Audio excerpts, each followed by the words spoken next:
Ve ya Rabbil Alemin, bu hayır kurumlarında katkısı olan İslam'ın merhamet, şefkat yönünü somut bir şekilde göstermeye çalışan hayır sahiplerimizden de ebediyen razı ol ilahi ya Rabbil Alemin. Ya Allah, bismillah.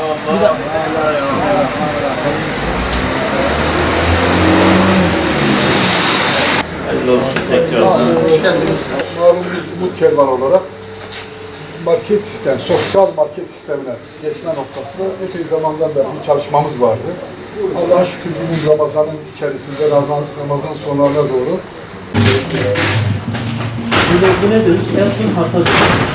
Ben buraya geldim, sen oraya geldin.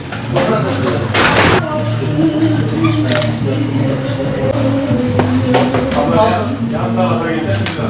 Çıkar mısın?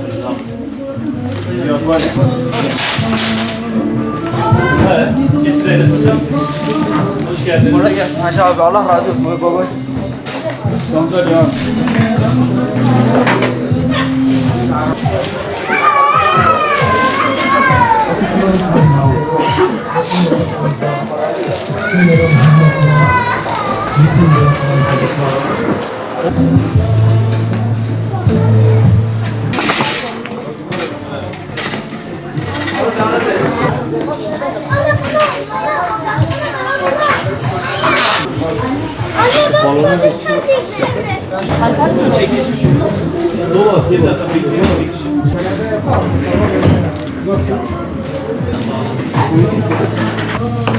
Sanki karsın düşmüş.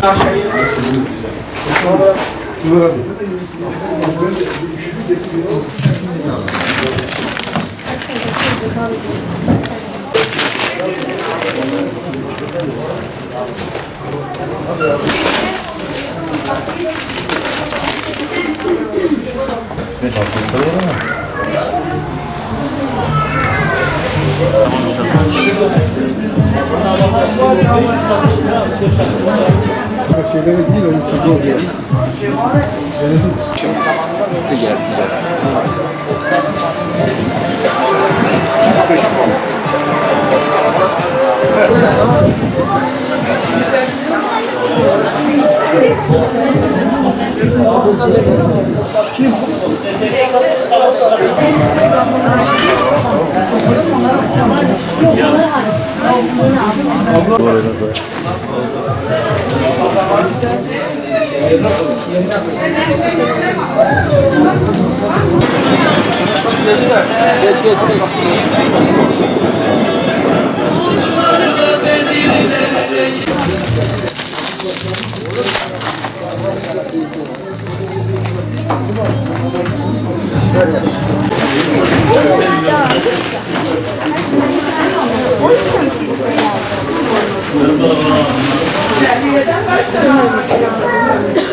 Umut Kervanı sosyal marketimiz, marketimiz hayırlara vesile olsun. Burada biraz önce açılışta ifade ettiğim gibi bizim önceliğimiz muhtaç ailelerimize ulaşırken, onlara ihtiyaçlarını giderirken mahcubiyet hissettirmeden, onlara bu iyiliğin altında kalmayacak duygusunu yaşatmadan bir nezaket içerisinde bu yardımlara ulaştırmak.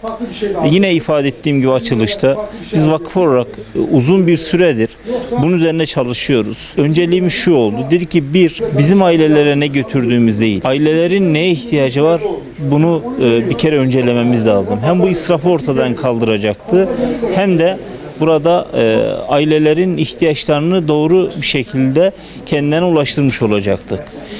İkincisi ise bizim ailelerimize elimizde kolilerle kapılarına gittiğimizde komşularının, akrabalarının, çocuklarının yanında bir yardım derneğinin, vakfının kolisiyle kapısına gitmemiz onlarda ister istemez bir eziklik veya başka bir duyguyu oluşturabilecek şeyi ortadan bertaraf etmek, kaldırmak. Bu noktada da dediğim gibi ailelerimiz burada geldiklerinde bir marketten alışveriş yapıyormuş gibi kendi ihtiyaçlarını karşılayabilecekleri bir imkan oluşturduk.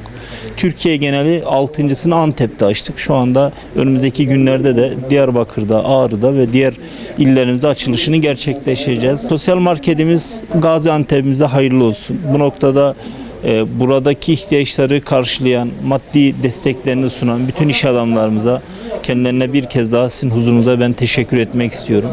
Yine bu noktada gecesini gündüzüne katıp da çalışmalar yürüten başka dernek başkanımız ve yönetim olmak üzere hepsine ben yine buradan sizin aracılığınızla ayrı ayrı teşekkür etmek istiyorum.